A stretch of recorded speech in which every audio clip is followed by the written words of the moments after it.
শুরু করা যাক আজকের ভিডিও। বায়োকেমিস্ট্রি নর্মাল রেঞ্জ পুরুষ এবং মহিলাদের ক্ষেত্রে কত থাকবে।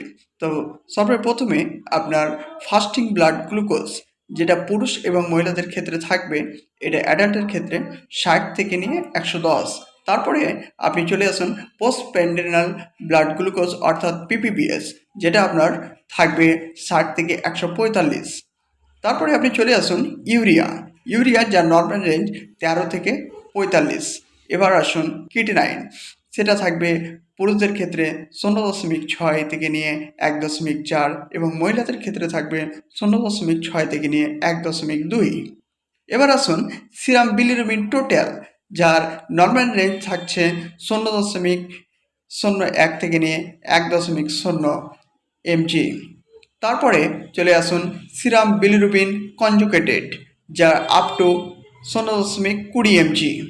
তারপরে আসুন এসজিপিটি বা এএলটি, যার নর্মাল রেঞ্জ আপ টু 45। তারপর চলে আসুন এসজিওটি বা এএসটি, যার আপ টু নর্মাল রেঞ্জ 45। তারপরে আপনার ইউরিক অ্যাসিড, যেটা পুরুষ এবং মহিলাদের ক্ষেত্রে আলাদা।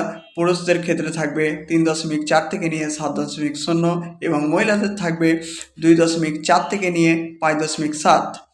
এরপরে আসুন টোটাল কোলেস্ট্রল যদি আপনার 200 নিচে থাকে তাহলে এটা নর্মাল রেঞ্জ, যদি আপনার 200 থেকে 239 থাকে তাহলে এটা হচ্ছে বর্ডার লাইন, এবং যদি 240 যেটা থাকে তার মানে এটা আপনার উচ্চতা অর্থাৎ হাই, আপনার বেশি আছে।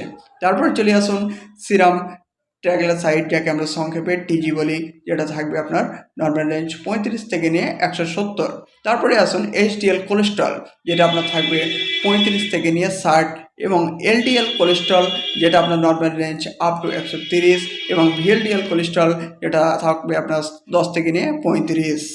তো এই ছিল আজকের ভিডিওটা যদি ভালো লেগে থাকে তো অবশ্যই একটা লাইক আর কমেন্ট করে দেবেন। আর আপনি যদি আমার চ্যানেলের নতুন সদস্য হয়ে থাকেন তো অবশ্যই আপনি সাবস্ক্রাইব করে দেবেন। ধন্যবাদ।